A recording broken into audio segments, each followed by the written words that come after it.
Saludos, buenos días, estimados seguidores, muy buenos días y gracias por sintonía total. Nos confirman quienes nos retransmiten en provincias centrales, Estados Unidos, Costa Rica.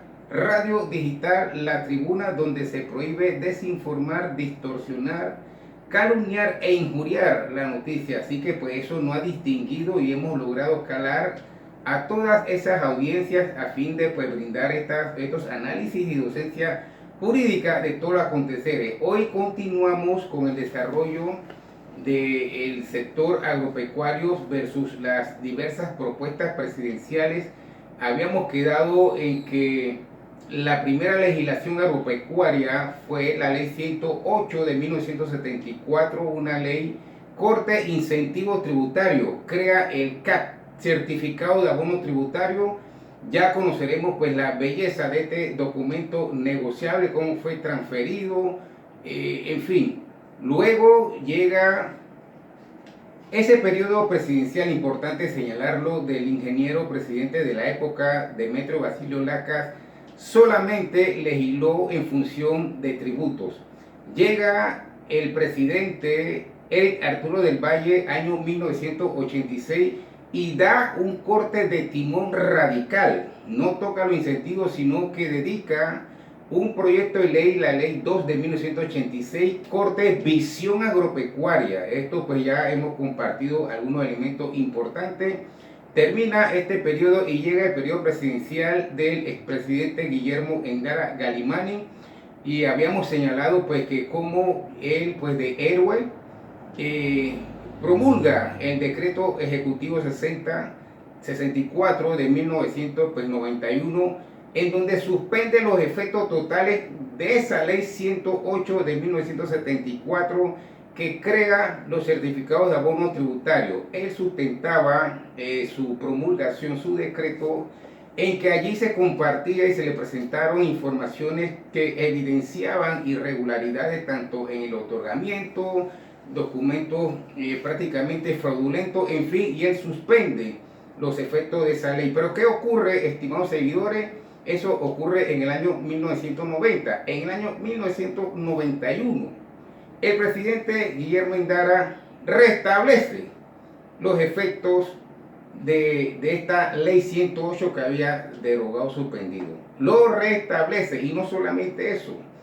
Al restablecerlo prácticamente o seguidamente, en el año 1993, mire cómo vamos avanzando, no sé por qué razón, él de esa propia ley, mire que no hemos legislado más en función de la visión agropecuaria de 1986. Así que Endara en el año 93 logra suspender los efectos del literal G del artículo 2 de la ley 108, que restablecía pues su vigencia. Y él suspende específicamente ese literal, y usted pues con gusto nos escribe y le informaremos pues en qué consiste y todo el desarrollo del porqué.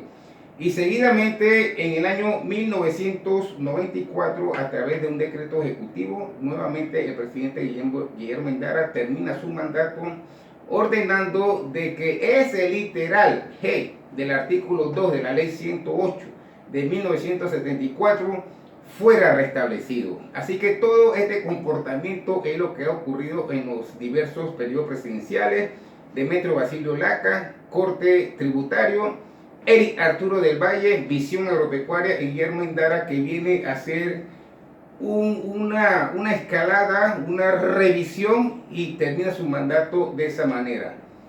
Llega el mandato presidencial del señor Ernesto Pérez Valladares, y vamos a compartir algunos elementos importantes. Primero, porque el presidente Ernesto Pérez Valladares, su primera legislación en función del sector agropecuario fue la ley de la universalización de los incentivos, estimados seguidores.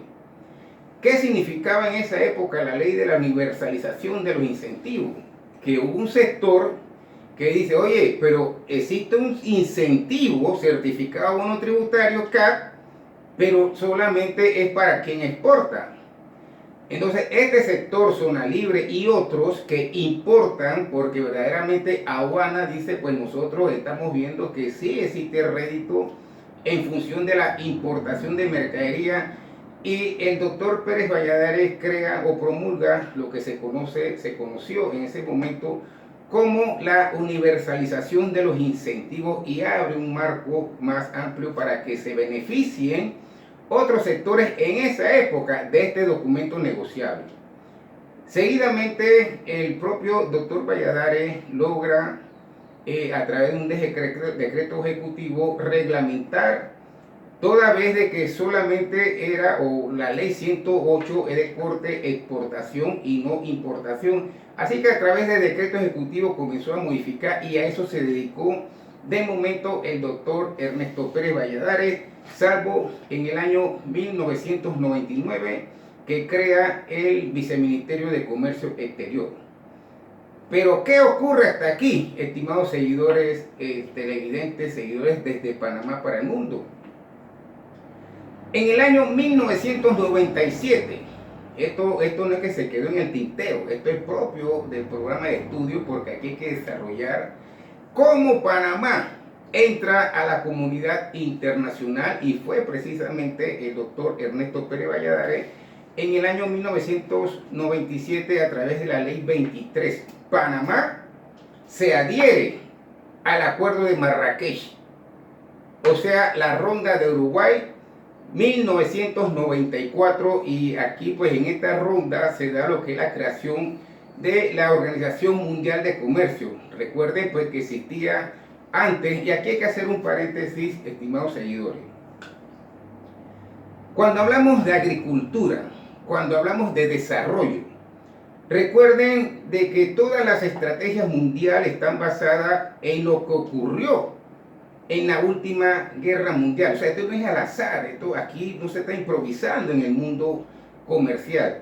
La Segunda Guerra Mundial dejó muchas calamidades, dejó mucha incertidumbre, y esto provocó de que los países se fueran alineando y crearon lo que fue el GATT, el Acuerdo General de Aranceles Aduaneros y de Comercio, el GATT. Sin embargo, el GATT era una ronda de negociación, a eso se dedicaban estos países sobre la marcha. A través de negociaciones de ronda establecían los países, hasta que determinaron en el año 1994 en Uruguay, por eso se conoce como el Acuerdo de Marrakech. Ellos dicen, ve, vamos a parar esta ronda de negociaciones y vamos a crear un organismo permanente que rija el comercio, no solamente de la región sino mundial, y es donde nace la Organización Mundial de Comercio.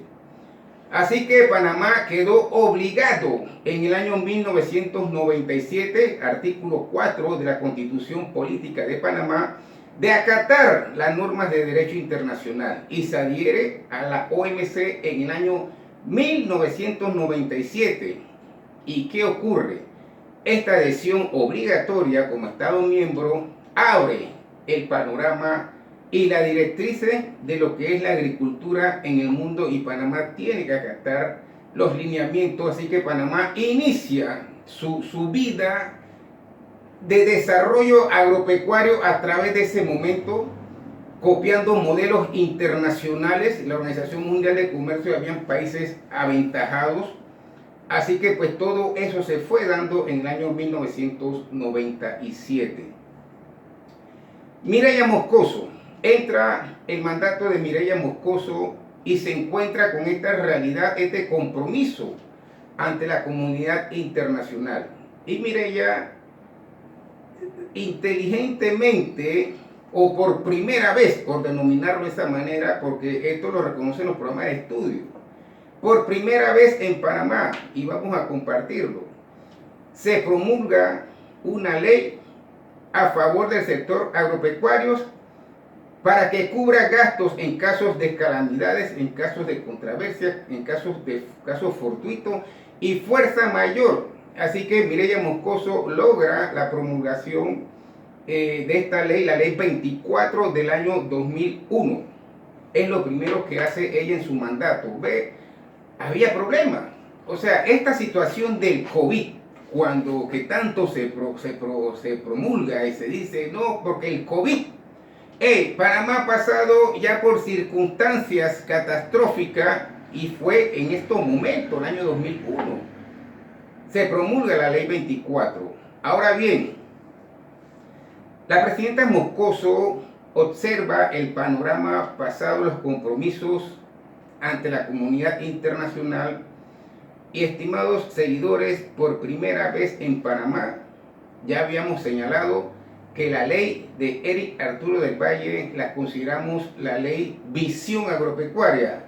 Esta ley que promulgó la presidenta Mireya Moscoso, la ley 25 del año 2001, nosotros, este programa de estudio, la considera el programa de política, la ley de política de transformación agropecuaria en Panamá. Esa ley 25 del año 2001, promulgado en el periodo presidencial de la señora Mireya Moscoso. Eso lo señala y sustenta este programa de estudio. Busquen esta ley, estimados señores que colaboran con los candidatos presidenciales, y esta ley le presenta al país, copiado a través de las instancias internacionales, es un copy-paste de los requerimientos y exigencias que ya la Organización Mundial del Comercio estaba mandando señales, porque vienen cambios catastróficos en el sector agropecuario y eso hay que señalarlo. Ahora bien, la señora Mireya Moscoso culmina su periodo, su mandato, y vamos a citar esa ley con la ley 62 del año 2002. ¿Y por qué citamos de manera subrayada esta ley? Porque antes de culminar su mandato, la señora Moscoso legisló penalmente sobre la ley de universalización de incentivos promulgado por el doctor Valladares, y que es una secuela del certificado de abono tributario, y la señora Moscoso logró promulgar una ley para penalizar los aspectos que ya habíamos comentado en el periodo de Endara: documentos fraudulentos, información falsas y no verificables, y muchos otros requisitos que no eran cumplidos pero que se estaba realizando a través de este certificado de abono tributario. Así que ella termina su mandato diciendo: el que incurre en esto penalmente va detenido. Así que pues esto también hay que resaltarlo.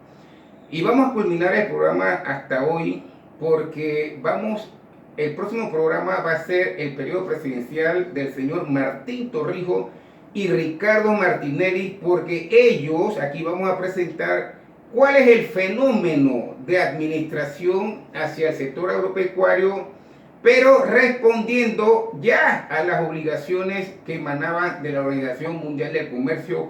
Eso se dio en el periodo del señor Martín Torrijos y tuvo que acatarlo Ricardo Martinelli, y vamos entonces a culminar con Juan Carlos Varela y Laurentino Cortizo, el famoso PADE. Así que hasta este momento solamente la legislación agropecuaria se ha desarrollado de esa manera. Saludos y muy buenos días.